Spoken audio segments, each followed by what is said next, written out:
I'm Colonel Retired Charlie Simpson. I'm a retired Air Force officer and spent most of my career as an Air Force missileer in Air Force missiles Titan I, Minuteman, and ground launched cruise missiles. Okay, so I've got to ask you, going from a Titan 1 to a Minuteman II, was that like, this is really small compared to a Titan 1? Well, it I was mean, because a Titan 1 is just behemoth. It's a monster, you know? a totally different world. I mean, Yeah. everything is different. The missiles aren't. You Missiles can't touch are the missile in a Minuteman the II. missiles are 8 to 15 miles away from you. You're underground Yeah. with one other crew member. Yeah, you're You, just in a closed yep. complex. You've got a few people above ground supporting you. You've got a cook topside fixing your meals Yeah, and a few things like that. But you're sitting just two of you underground. When I was there, no television, so no access. yeah. We had telephones, but that was it. So And was it the same level of tension compared to the other Titan 1 I days? don't think we ever had tension. Yeah, We knew what our job was, and tension wasn't a problem. right. We had periods where we had increased. Because this is the late 1960s now, right? Yeah, Right. we had periods of increased readiness where we had to sit at the consoles. We knew that we might go to war, but we were trained so well that we were there to do the job. Okay, so what about testing with the Minuteman II? Would you raise that, or that was No, no, no. basically that stayed in the crib, and that was solid state fuel, and that was basically just Yeah, landing with solid, fuel, solid and that fuel. was ready in the silo, Yeah, and that will launch inside the silo, yeah, right? yep. We did two things, and still do in Minuteman. They randomly select missiles out of silos, take them out of the silos, take them to Vandenberg Space Force Base in California, and launch them out there out of silos. Yeah. So California was always the place where they Yeah, they launched the missiles and just okay, yeah, proof of concept, let's deploy to the rest yeah. of the country. But we also have other tests we do. One is called Simulated Electronic Launch Minuteman, which you can test a flight of 10 missiles, where you go through the whole countdown, test all the ground electronics. They do those every year at each missile wing. And they rotate around the missile wings. Right. So they still do those too, but totally different than having low liquid oxygen and raise it topside. Right. The reliability of Minuteman is so high, you don't worry about that. Yeah. I mean, it's in the high 90s. So So when did they decommission the Minute Two for the Minuteman III? we opened Grand Forks in 1965, and in 1970 they began replacing the Minuteman II missiles with the Minuteman III. And in the case of Grand Forks, it was just a matter of taking the missile out, put the new missile in. Right. So basically, the same missile complex, Same complex. except for a different missile, and were the warheads were they weaponized with a greater weighting of what? Um, Well, Minuteman II, and Minuteman One had a single warhead okay, so and the only a few targets. Minuteman II was three warheads. One warhead. One One warhead. warhead, yeah, 8 targets. Minuteman III had three warheads and much more target capability than that. Okay. Basically unlimited target capability, and a lot of other things. It was more accurate. It was more reliable. So When you say more accurate, give me like distance wise, like I mean like within 100 meters. I can't tell you exactly, but Minuteman Minuteman One was in the area of a mile, and Minuteman Three was in the area of a few hundred yards. Yeah.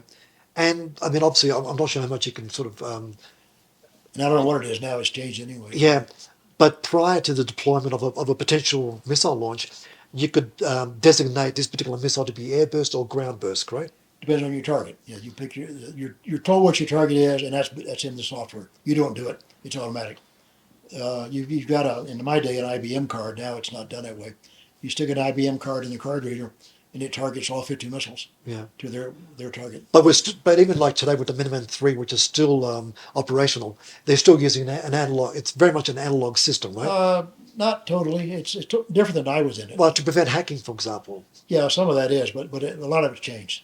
A lot of it now can be changed remotely where it couldn't be when I was in.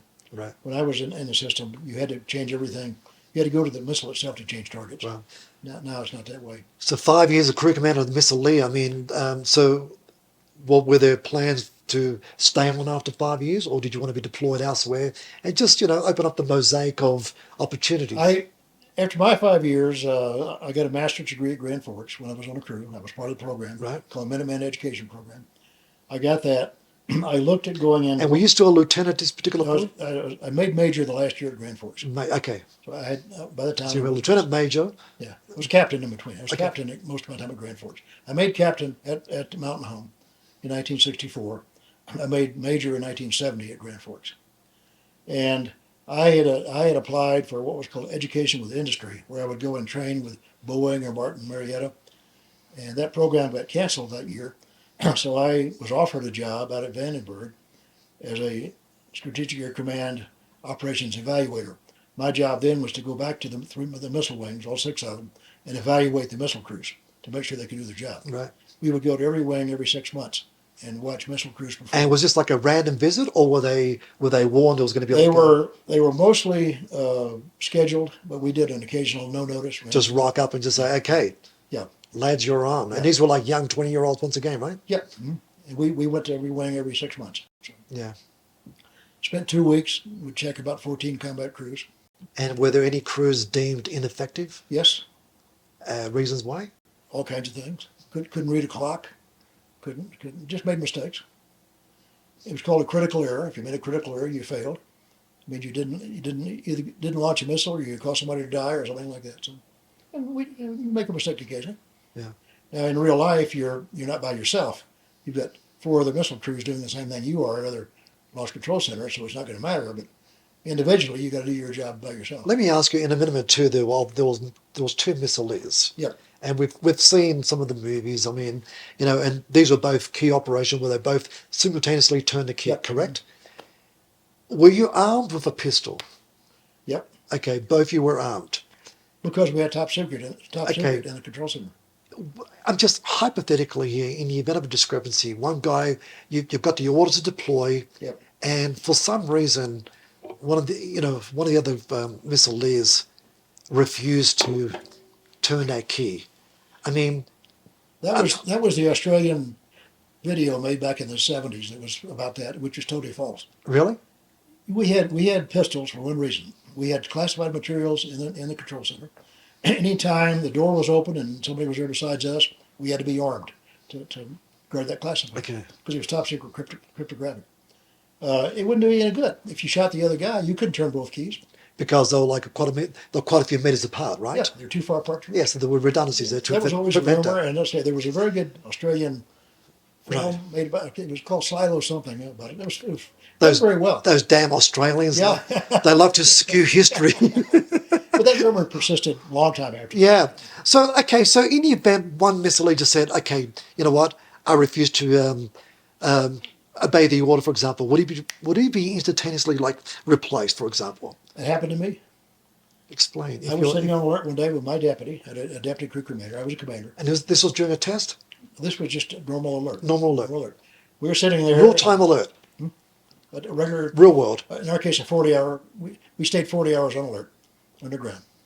And we were sitting on alert, and he turned to me and said, "I can't do this anymore." I said, How many years into it was he? He'd been on a crew. He was an evaluator crew, so he'd been on it for about 3 years. Okay. He wasn't a young kid. Maybe not 3 years. At least 2 years. And he turned to me and he said, "I can't do this anymore." And I said, "What do you mean?" He said, I can't go to nuclear war." I said, "But you said you could when you signed the paperwork every time you've been asked." "Well, I lied." I said, "Okay." So you're saying he didn't have the fortitude to turn the key if need be in order to? So I turned to the direct line to the command post and I pick it up and I say, "This is Captain Simpson at Golf Zero. I need to be relieved. My deputy can no longer do his job. Well, would you You need say to send a crew out right now and relieve us?" he's abandoned his issues and he's a defective? We were relieved in about 2 hours. A crew took our place. Okay, so basically both of you would be replaced. Yep. And then And he was decertified. He could no longer pull alert. And I was given a new deputy. and was it just anxiety and just stress levels for him? No, this Or was it during issues with this was during the big Vietnam protest. Yeah, And this guy we talked about it during that waiting for the. yeah. He had decided. He was anti-war. I said, why didn't you go to Canada? Why didn't you stand up and voice your opinions? Well, I didn't want to do that. I didn't want to get in trouble. I said, so you lied to everybody. Well, I guess I did. So I said, you have no guts at all. Then you have no concern for your country. You just want to do your own thing. And you saw that as a betrayal of the mandate over here. So I said, okay, you're out of here. And he was a strange guy. He was a very wealthy guy. His dad owned a very large company in Missouri, and he had lots of money. Okay, so he came So from a he more did strange privileged things. position over here. But we had other people do. We had 14 officers do it at Grand Forks during that time. It was called the Concerned Officer Movement. We had some officers who didn't want to turn keys. And sadly, the first guy that did it, they shipped him off to another assignment somewhere else. They shipped him off. They gave him a good job somewhere. An office job somewhere? Well, yeah, an office job in a nice warm climate. He was in North Dakota. Uh, when the next guy came So he along, wasn't sent to Alaska during no, he winter or was sent to something? California. The next guy came along, and Probably like San Diego. People yeah. started serving, becoming a beach bum. And Well, the next guy came along and said, "I'm not going to do it." So what we did, everybody after that was, okay, you'll be processed out of the Air Force. You'll be out in about 2 or 3 months, and until that, you're staying at Grand Forks. So my deputy got to stay as a second. He was still a second lieutenant. He got to stay as a second lieutenant for about 3 or 4 more months, and do things like go out and start the vehicles when it's 45 below outside to warm them up for the crew members, or issue keys to drivers and things like that. yeah. Okay, so 3 years at a Title 1, then 5 years at a Minuteman II.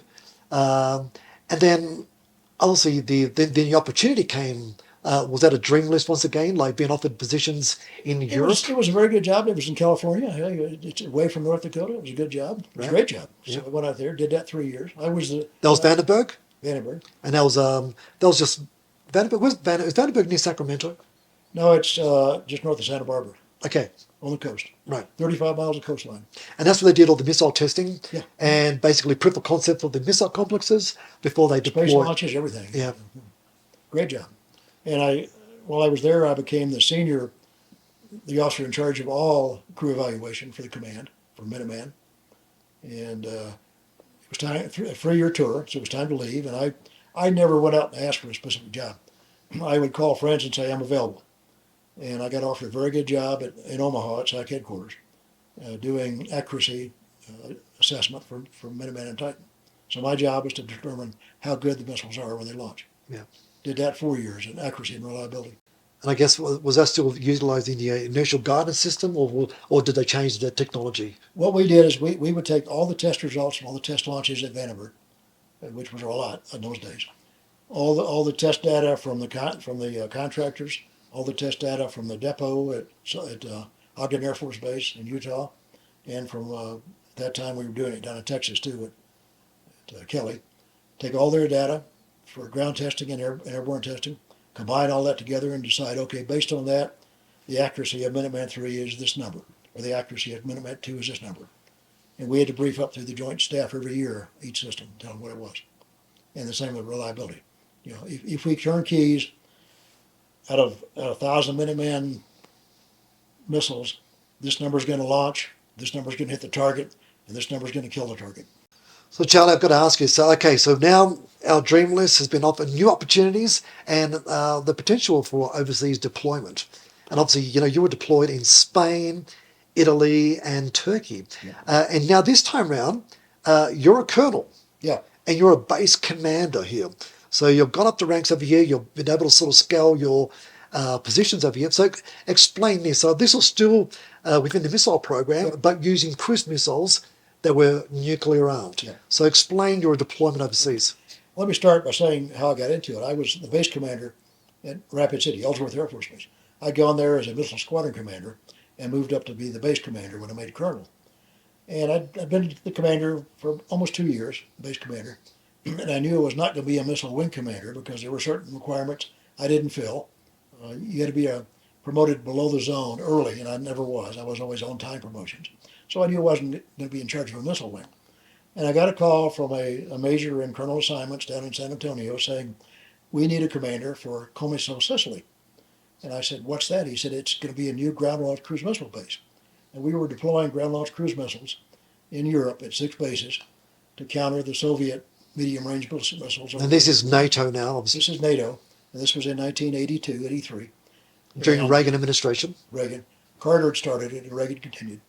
We were building 6 new bases, and he said, we need a commander at Comiso, Sicily. And I said, okay. The only problem was it was a remote tour, no families. So I discussed it first with Carol to see if it was okay, and it was. And I said, sure, I'll do it. So I went over there. I went to a short training course on ground-launched cruise missiles down in Arizona. And I spent a week at Ramstein at the headquarters. In Germany? Yeah, headquarters, U.S. Air Force in Europe. So they told me everything going on about this new base. I hadn't been to the base yet. So I spent that week with the politics of it, the Defense Department part of it, the funding, what we're building, what's got to be done down there, what you've got to do, and everything. The very last day, I sat down with the four-star general in charge, and I'd not met him before. He called me in, and I sat down. And he said, "Charlie," says, "your job is to build Comiso and get it open with a nuclear mission, and I want you to do it the way you want to do it. And if you have a problem with my staff, you call me personally and tell me they're bothering you. Okay, so Here's now my- you got the backing of the here's my military phone- brass. Here's my personal home phone. You can call me." He gave me authority to do it my way, and so I flew down. Okay, so what does my way mean? Well, do it without being bothered by the headquarters, without them being in charge. Okay. I'm in charge, they're not. It was quite often things like that. The headquarters wants to keep their finger in and keep control. Yeah. They want to make the decisions, not the guy on the ground down where it is. So I fly down the next day. I stop in Rome and meet the ambassador and get briefed again on the politics, because that was a big deal. Yeah. There were a lot of Russian, Soviet protests going on, communist-funded activity going on. We had big protests at Comiso. Then I show up at the base the next morning, and I'm the first permanently assigned person on this base. I walk on the base April 30th, 1983.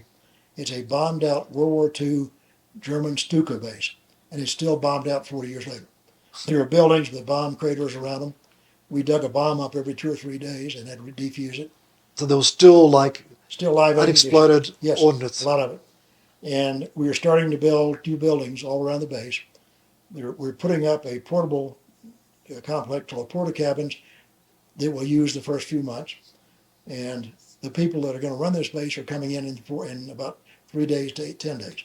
But I'm there first. Now, were these going to be all Americans or Italians and It was Americans? a joint Italian U.S. Air Force base.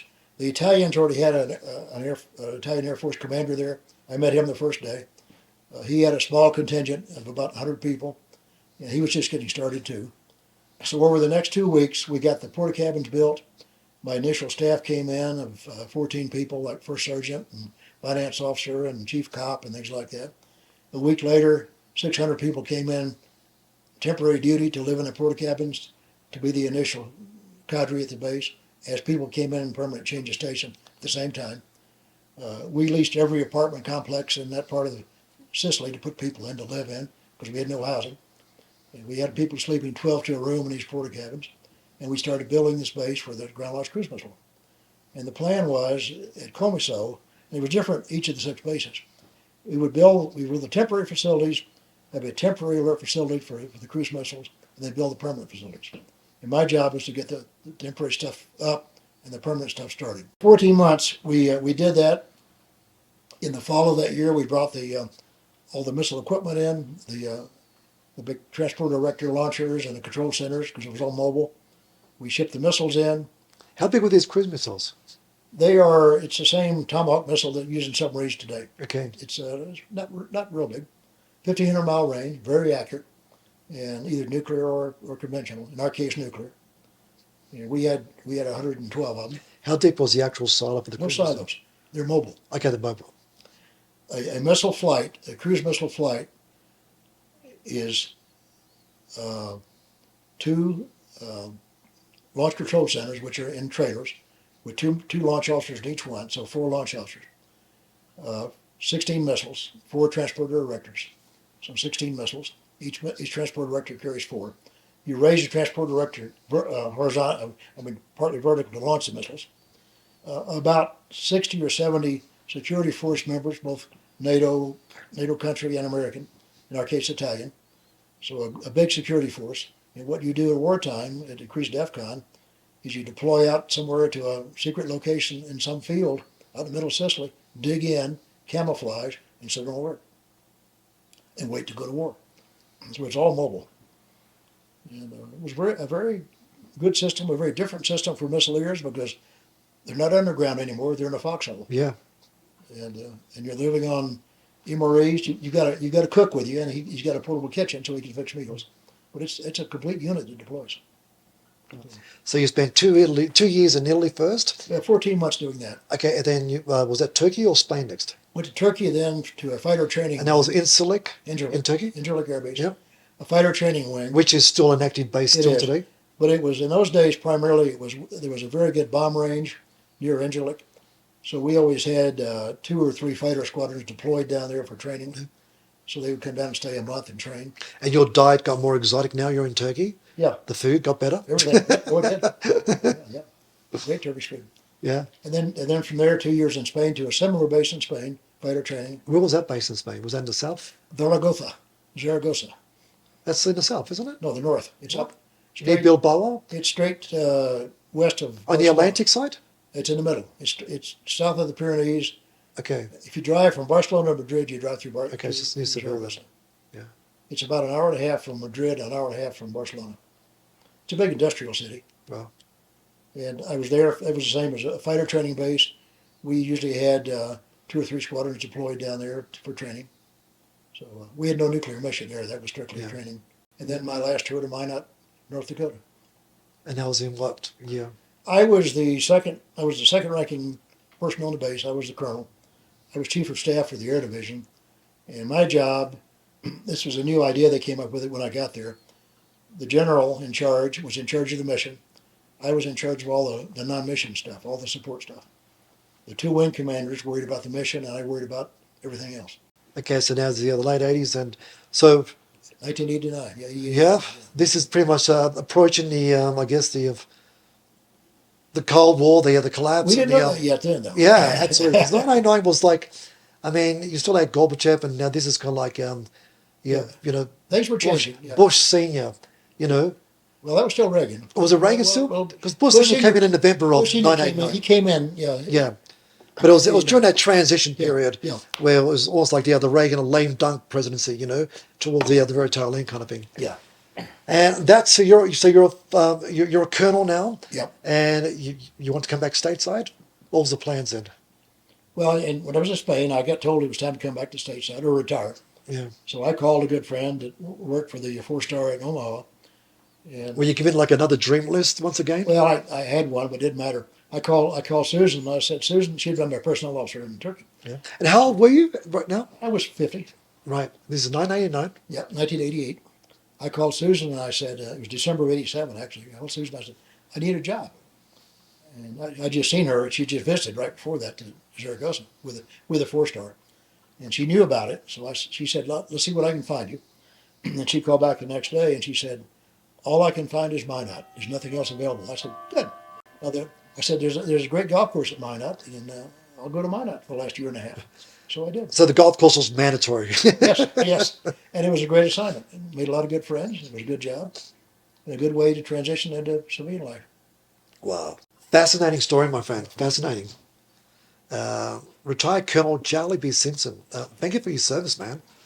Well, Absolutely riveting. Just like in the years in the Taiwan and the Minuteman II. Like it is such a fascinating subject. I mean, the heart of the Cold War, the Cuban Missile Crisis. Truly epic. Scary time.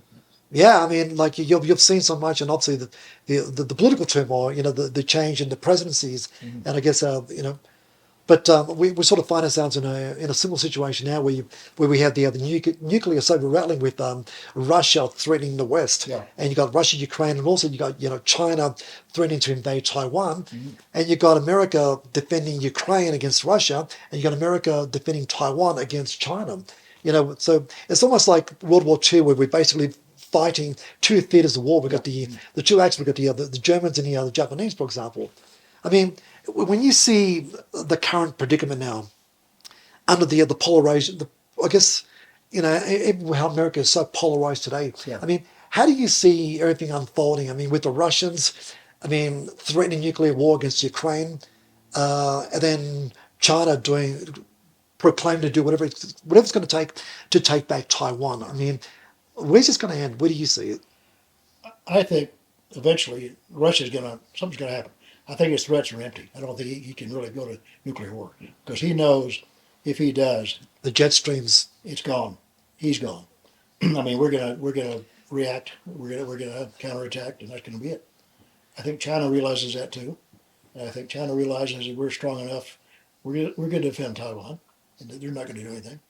I think they can talk a big game, just like happened years ago with the Soviets. They talked big games, and I watched in 1983. I watched 10,000 protesters walk around my base throwing Molotov cocktails at us. And that was in Italy, Yep, in Sicily, and in Sicily. funded by the Communist Party. Yeah. I mean, they were paying their protesters to be there, and they went away. They went away because the Italian police used clubs on them and made them leave. They didn't like that. $8 a day wasn't enough to do The that. Italians fought back. Wow. Because normally, like, Sicily being Sicily, they'll a little bit more rogue compared to the mainland. Yeah, I think so. Yeah. Well, it was totally different than it was in England. In England, Yeah. they let the protesters get on base and do damage and things like that.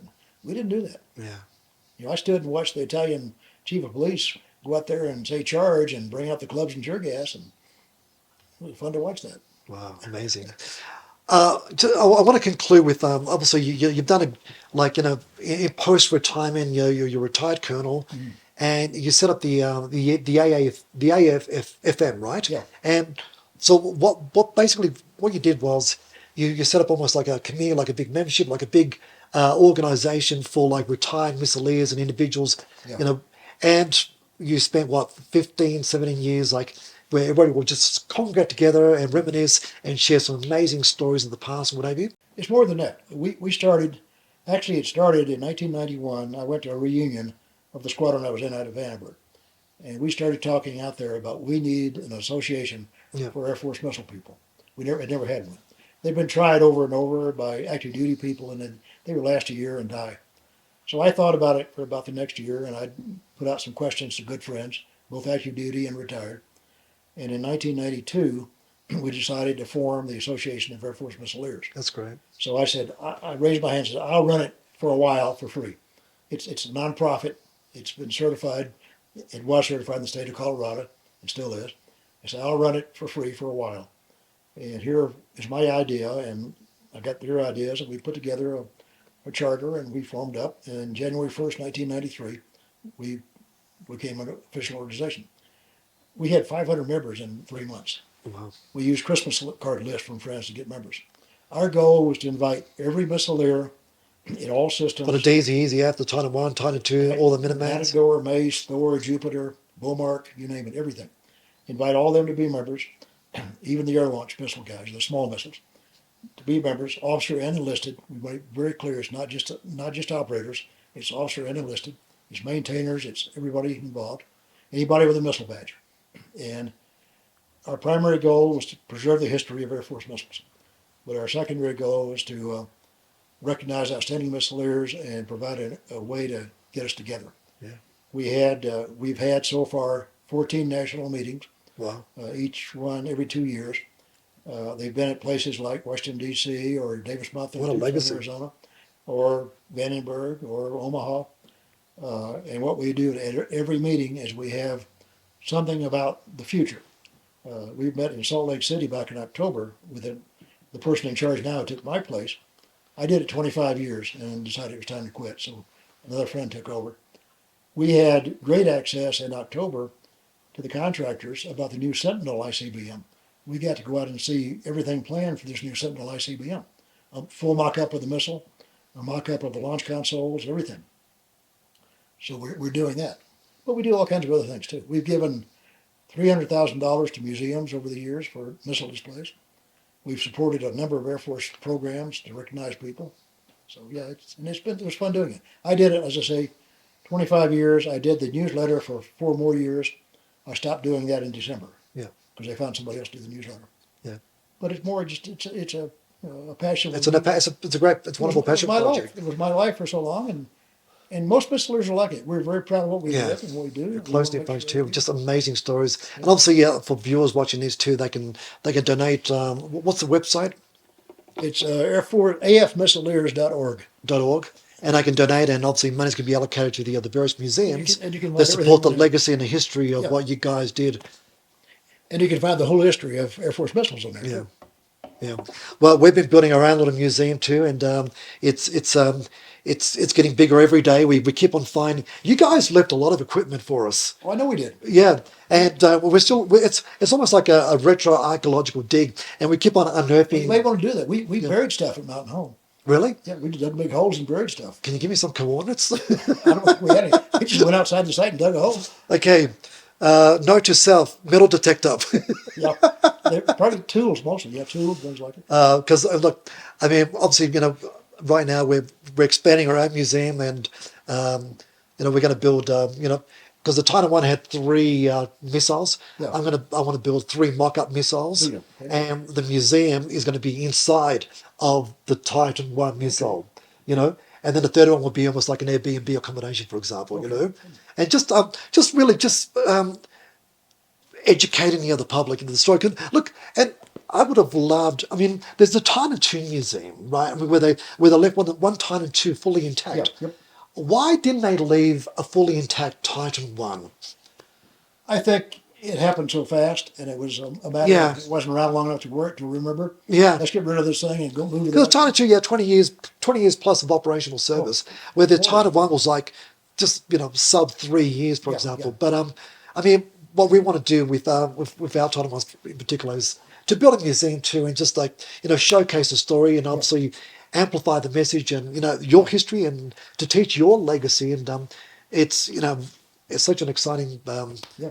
proposition to be able to like sit down with the likes of yourself, and sharing these amazing stories too. And we look, fully appreciate it, and also I love your transparency and sharing some amazing tales of your years, from all the way from the Titan Ones to all the way to your overseas deployment, and Yeah. setting up the association to really just bring everybody together, Yeah. one voice in unison, in synergy, for example, Yeah. and just sharing some amazing tales. But Charlie, thank you for your time, sir. An absolute pleasure. And once again, thank you for your service, sir. Yeah.